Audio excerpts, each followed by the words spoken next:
Dr. Serena Kelly, second NCRE presentation from the New Zealand perspective. Yes, thank you very much, and thanks for having me. It's an honour to be here with such a panel of distinguished scholars. So I'm just going to give a few observations and look at some of the important sectors in New Zealand as I see it. I'm aware that this is a New Zealand audience, so I look forward to feedback or some of your opinions when we get into the discussion. But I guess some of it, my impressions about the British referendum to leave the European Union also goes back in history to New Zealand's historical connections with the United Kingdom. I think at one time New Zealand would have been rejoiced if Brexit had happened 40, 30, 20, even maybe 10 years ago. We would have been thrilled and we would have welcomed Britain back into our fold, you know, as a very close, because of the sort of mother-child relationship that we feel as New Zealanders. But this is 2000. Well, it was 2016, and I think the world is quite different, and it shows how New Zealand's relationship with Great Britain and with the European Union has evolved and matured, would be my first impressions. So back in time though, so in 1940, 87.4% of New Zealand's exports were destined for Britain, a huge number. You know, we were so reliant on the United Kingdom, and it was so important that Harold Macmillan, the British Prime Minister at the time, told Charles de Gaulle that we were a British farm in the Pacific. We weren't like a British farm, you know, we were viewed as being a British farm in the Pacific, so I think that's really important historically and also today.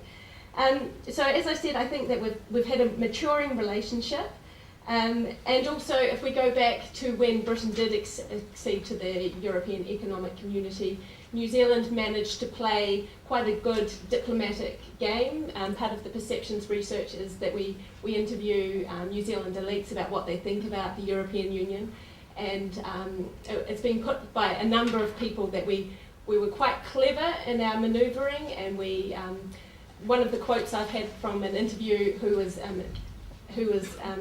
involved in the negotiations said, "We knew that they knew that we knew that we could have, at the time of the British accession, used the British public against the British government if we didn't get a good deal." So the result was that we got what was probably the best deal from with our access to the European economy out of all the other former British colonies. So that's yeah. I'll come back to that in my final conclusion. So, as I said, for me it's a bit of an irony, because I think we were at all-time high relationship with the European Union. We just this year, or at the end of last year, finalised our Park Agreement, which is a very formal agreement, paving the way for the beginning of discussion to pursue a free trade agreement, so New Zealand-EU free trade agreement, which is really positive for New Zealand. We're very liberal, we're reliant on our exports, so free trade agreements are great for New Zealanders, as you're all aware.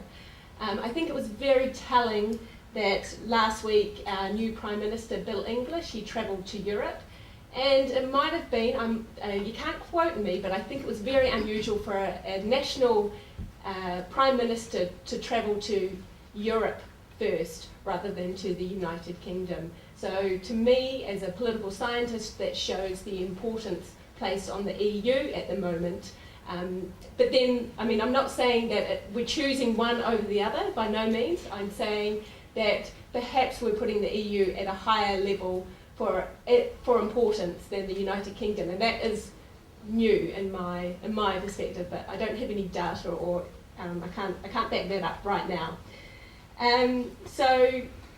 And the other thing is that in all the media that we've been looking at, it shows up that, and it's always in the fine print, that the EU-New Zealand Free Trade Agreement will probably go ahead before the New Zealand-UK Free Trade Agreement. And that makes sense. Our total trade to EU 28 versus the UK. The UK is worth only 20% of our exports to Europe, I guess. So yeah, it makes sense that we're putting that priority.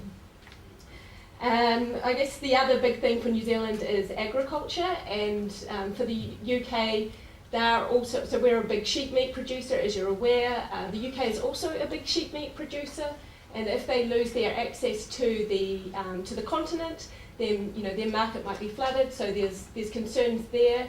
And also, I know in the lead up to the referendum, there was no mention about the importance of the Common Agricultural Policy in the UK. It might have changed. Maybe they're starting to think about that. But for New Zealanders, that's really important. And what happens to the British farmers, because they are so reliant on those subsidies to keep farming. So I can't imagine what's going to happen there at the moment.